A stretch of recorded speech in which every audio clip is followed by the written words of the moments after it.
Hey, all my YouTube friends out there. In today's video, I want to talk about motorcycle helmets and whether or not you think they are all created equal from a safety standpoint. All right, so here's what we have. Sprawled out and laid out across my bike, I have 6 motorcycle helmets, ranging from just a tiny non-DOT cheap skull cap all the way up through a premium branded modular helmet. So I'm going to take these over to my porch. I'm going to lay them out on a table and we're going to go through them one by one. Talk about the pros and cons. Okay, so beanie helmet. Let's start here. This is a helmet I do not recommend from a safety standpoint. Unfortunately, I don't take my own advice, and I have been wearing this helmet almost exclusively for 12 years. Let's take it off, show you what this thing is. So this is not a DOT approved helmet. I don't even know what the thing is made of. It's probably plastic for all I know. It's very, very thin. You can see this is how much I wear it. It's even the lining and what little padding there is, it's falling apart and coming out. I have not been wearing this for the last maybe 3 months or so. I bought another helmet, and so this one is pretty much going in the trash. I only pretty much kept it so that I could get this video done. But again, this is what most people call a skull cap, or I don't know. I don't know why I have it. I don't know why I wore it for all of these years. This is the bottom of the barrel. This is a piece, excuse my language, but a piece of shit. This is just garbage. I do not recommend that you wear one of these. Let's move on to the next helmet. Okay, here we are. Not much better than the last helmet. This is a beanie helmet. It's from a company called Beanie Helmets. I bought this a few months ago, and it's comfortable. It's probably not, from a safety standpoint, it's probably not much better than the last one I showed you. One thing I do like about it though is it's got a ratchet strap instead of the D-rings. I'd never had a helmet with ratchet straps, and I dig that. It's easy on, easy off. As you can see, this is DOT approved. Again, I don't know what it's made of. I'm not sure what any of these helmets are made of really. But if you look inside, the padding is much more substantial in this helmet. So maybe it's a little better, I don't know. But again, this is one of those things where, you know, do as I say, not as I do. I wear this helmet almost exclusively now. I would not recommend it to you to wear. I can't imagine this would do much in the way of protection should I be in an accident. I've been riding for 35 years, and you think I'd know better? Knock on wood, I've never been in an accident. Let's knock on some wood. I've got some real wood over here. We got a log home here, so superstition. But anyways, this is not a helmet that I would recommend for you to wear. I wear it, but you know, I do not endorse it. I don't think this will do much in the way of protection should the worst happen to you. So let's move on to the next helmet, shall we? Okay, so this helmet here, I do not have any personal experience with me. It's way, way, way too small for my big fat head. This is a size small, and this is a helmet from a company called Bilt, B-I-L-T. This helmet I bought for my daughter several years ago when we got her a mini bike. And it is DOT approved, so it is legal to use on the road. My daughter has worn this as a passenger on my motorcycle with me. The only thing, the only downside to this is this sun visor. If you're a passenger, it comes out so far, and so does the chin guard. This is such a more of a off-road oriented helmet that it just if you're a passenger, you just continue to bump the back of my head with this every on every bump. So this is probably not a great helmet to wear as a passenger on a motorcycle for that reason alone. You know, you just, if this is my head, every time we hit a bump, it was just like this. So, but the quality of this helmet feels really nice. Better than the next two helmets that I'm about to show you. I don't remember what we paid for this. I think it was around 200, maybe 220 bucks at the time. And this was maybe 4 or 5 years ago. So, but not a terrible helmet. It's got some nice padding inside. My daughter says it's very, very comfortable. She prefers to wear this helmet, even though, you know, when she comes riding as a passenger with me, even though it's really not the best helmet. Again, here's my head. So even though it's not the best helmet for a passenger to wear, she prefers to wear this one. She likes it. This visor is removable, so when she comes on rides with me, sometimes she takes it off. The downside to this helmet is that there's no face shield. She does have goggles that she wears. Usually when she comes riding with me, she just puts her sunglasses on, but when she goes riding, the mini bike in the woods, she takes the goggles and wears the goggles. So, anyways, this helmet, it is what it is, right? I don't have any personal experience, but that's the next helmet in line.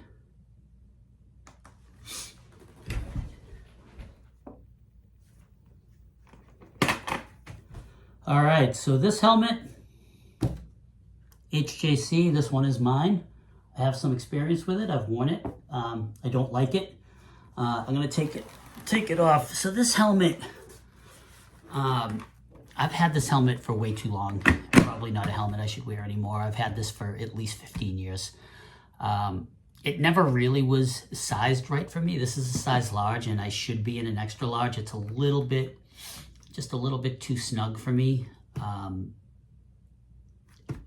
But I wear it so infrequently that I just deal with it when I need to. When I bought this helmet, I bought it solely for cooler weather riding, or if I knew I had to ride in inclement weather or something and I didn't want to wear the half helmet, then I would just throw this on. I don't remember what I paid for it 15 years ago. I think it was somewhere in the ballpark of about $180. Back then, 15 year ago prices, $180 is probably the equivalent of a $250 to $300 helmet now. So this is probably like I wouldn't call it a bottom of the line. I wouldn't call it a high end helmet either. I would say this is kind of just an average, middle of the road helmet. It has a vent up top, but it's only a one position vent. And it also has, a one position vent here on the chin bar. The exhaust vent is open all the time. It does not close, so it's just a standard exhaust vent. It's okay. I mean, it served its purpose. When I first met my wife in 2011, I almost never wore this helmet, and when she decided she was going to start doing some riding with me, for the first year or so, I would give her this helmet to wear. Way too big for her. Probably wasn't the safest helmet for her because she's in an extra small, it turns out. So this is a large. We were really just putting this on her so that she could come out on the bike. But after some time, I decided, after we had dated for some time, I decided to buy her own helmet. And so that'll be the next helmet I show you. But this helmet's okay. The padding's decent. It's got a D-ring. Now that I have a helmet with the ratchet strap, I do prefer that helmet. This is just an average middle-of-the-road helmet. I mean, I don't know what it's made of. It feels plastic, but I don't know. It does not feel as good as the helmet I showed you last, my daughter's dirt bike helmet. That one feels more premium than this one. So I don't know if there's a difference in the materials that were used. This feels almost plastic-like, whereas the other one feels more like a fiberglass or some sort of a resin material. This one's kind of heavy too, which I don't like. This is actually heavier than the last helmet that I'm going to show you in this 6 helmet comparison. You would think that the last helmet I show you is the heaviest, and I will go over that when I get to it. So, but this I think is the heaviest helmet. Maybe it's because it's the size and it's large in comparison to like smalls and extra smalls, but it's just okay. The HJCs, this one and my wife's helmet, the one I'm going to show you next, the face shield mechanism is super cheap. I don't know why. The one on my wife's is broken. I'll go over that in a minute. But this helmet I probably will never wear again because I'm about to purchase a new helmet. So this one will probably end up in the trash. But you can see the wear and tear. That's how old it is. Like the padding is starting to come apart. But it, you know, it did the trick. But again, it was never quite sized right for me. This is a size large, and I probably should have got an extra large. So let's move on to my wife's helmet and go over that one.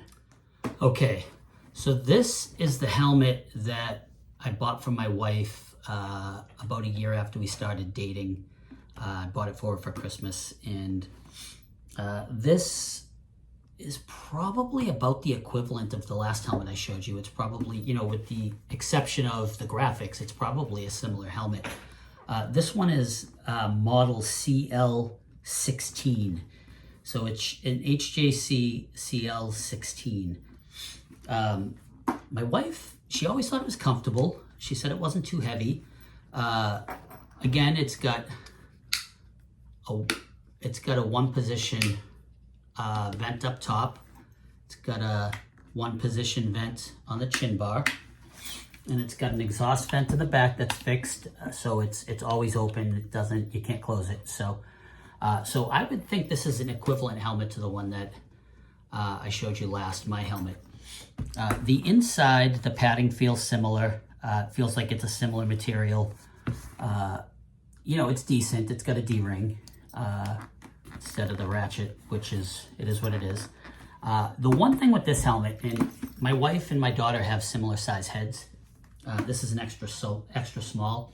My daughter started wearing this one on bike rides with me as well, and she dropped it one time, and it was not even a hard drop. She literally dropped it in the house from like 2 feet off the ground, and it broke the face shield, and it's never been quite the same again.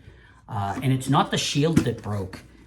It's like it like broke right here, like the mechanism itself broke, and we could, no matter how many times I took it apart and tried to fix it, it just never would. It was never right again. So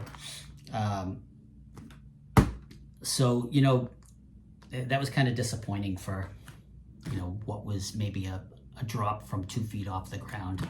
But I don't know. This is just a middle of the road helmet. I think I paid, in 2012, I think I paid somewhere around $200 for it. So today's market, it's probably a $250 helmet, like equivalent.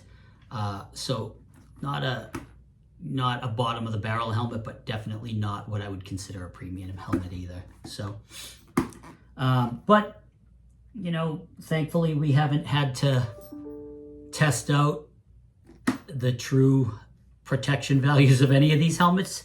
But I'm going to take you to the new helmet I just got for my wife. And, you know, because of this face shield not working, we just came back from a trip over the summer, and this thing was just a major pain in the butt for her. It was so bad she wanted to throw it away and buy another helmet on the road. But we did stop at a couple stores, and nobody carries an extra small. So we ended up getting through the trip with this, and then when we got home, we ordered her something new. And this time, we decided to go all in, and we bought a premium helmet. So I'm going to go grab that helmet, and we're going to talk about it. And then we're going to talk about the differences. And let me tell you, the differences are so huge. They're so dramatically, it's hard to explain how much better a premium helmet is compared to any of these other ones. It's almost got me thinking I should get one and dump the beanie helmets and the skull caps and just start wearing a premium helmet all the time. It's that nice. I'm gonna go grab it and let's talk about it. Okay, here we are. This is the new helmet that I just recently purchased for my wife. She decided she wanted a modular helmet. She was tired of going on rides and having to take the helmet off every time she wanted to take a drink. So she wanted a modular helmet. She wanted something that flipped up. And we went to our local Indian dealer and we looked at a couple of helmets. We looked at some premium helmets too. We looked at the Shoei Neotech, which felt like a really top of the line premium helmet, but she didn't like the way it fit. We ended up ordering her an HJC helmet that she tried on. They didn't have her size, but she thought it felt okay. And we ended up ordering it in her size, extra small. But then while we were waiting for it to arrive, we decided to take a ride to Cycle Gear. And we discovered, I'd never heard of this helmet before, but we discovered Schuberth. And they had a C3 Schuberth in stock. And she tried on a few other helmets. She tried on a Bilt. She tried an Aria. I believe that's how it's pronounced. Aria. She tried on a couple more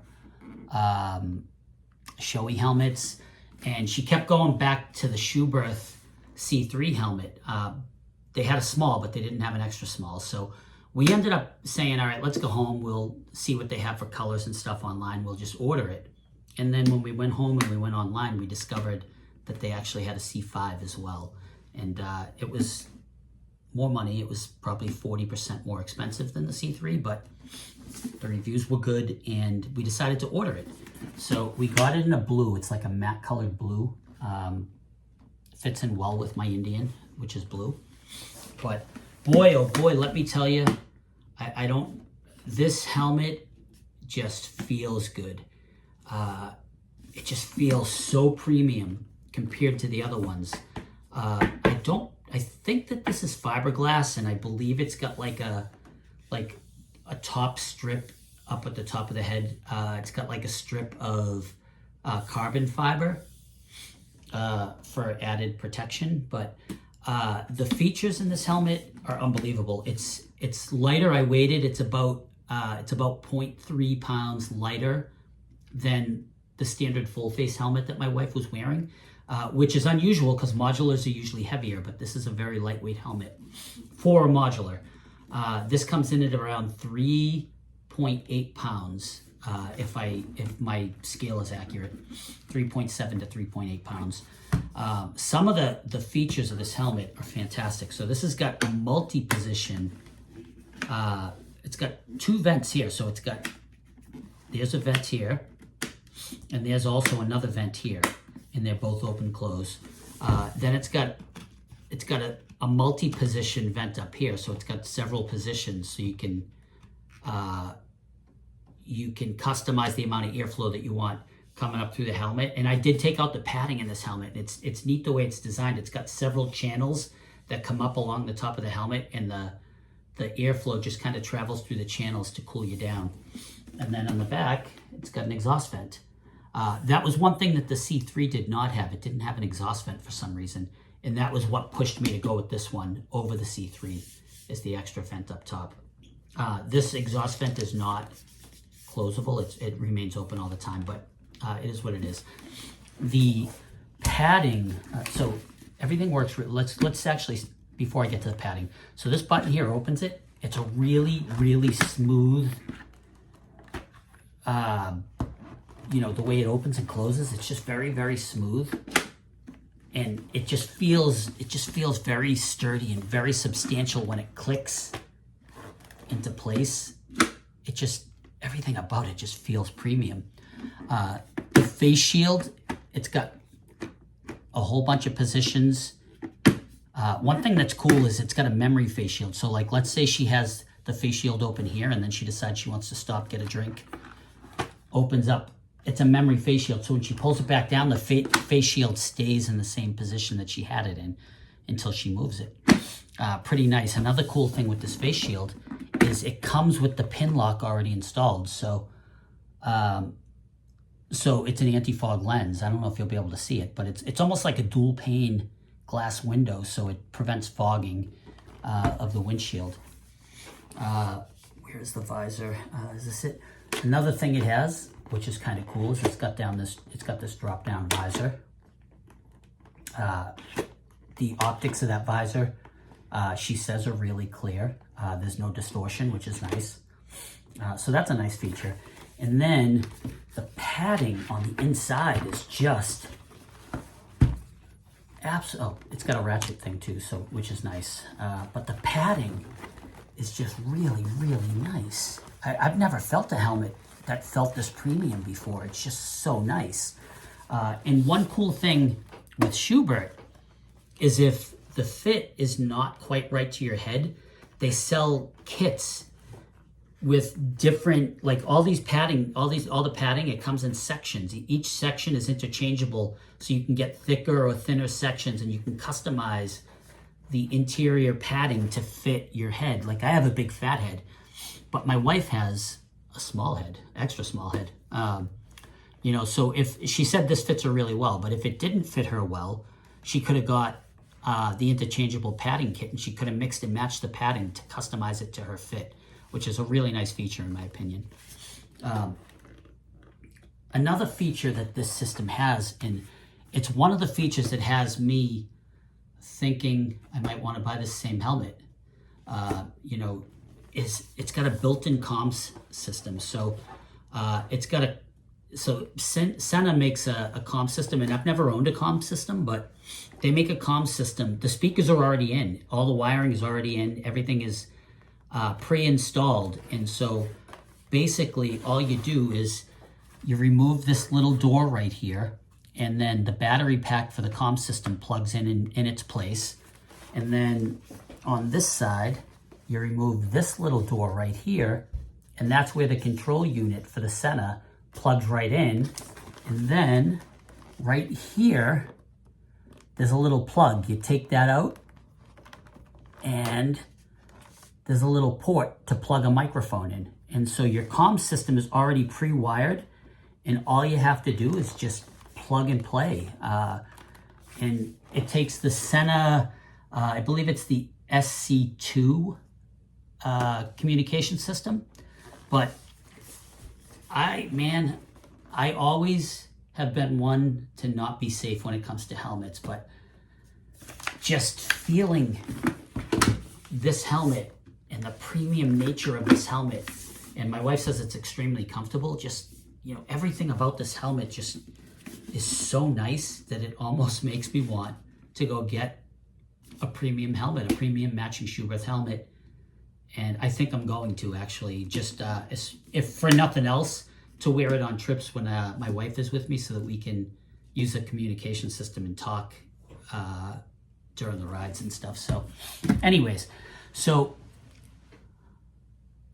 this has been sort of my comparison from everything from a non-DOT skull cap, through a DOT beanie helmet, through a couple of middle of the road helmets, all the way up to a premium helmet. Is it worth it? This was a $750 helmet. Is it worth your life to spring for a premium helmet and wear it all the time? I think it is. Maybe I should take my own advice. What do you guys think? Let's talk down in the comments. Do you guys ride with a beanie helmet? Do you ride with a skull cap? Do you ride with a middle of the road helmet? Do you ride with a premium helmet? Why do you choose to ride with the helmet that you ride with? Let's talk. Thanks again for watching my videos. I hope you enjoyed this one. This was kind of a different video for me. I didn't know how I was going to film it. It wasn't structured. I didn't script it in any way. I just kind of was flying by the seat of my pants. But like and subscribe. And as always, we'll see you in the next video. I have a cool one coming up next week. So you all have a fun, safe Labor Day weekend. If you're riding, ride safe. Ride with a good helmet. See you soon.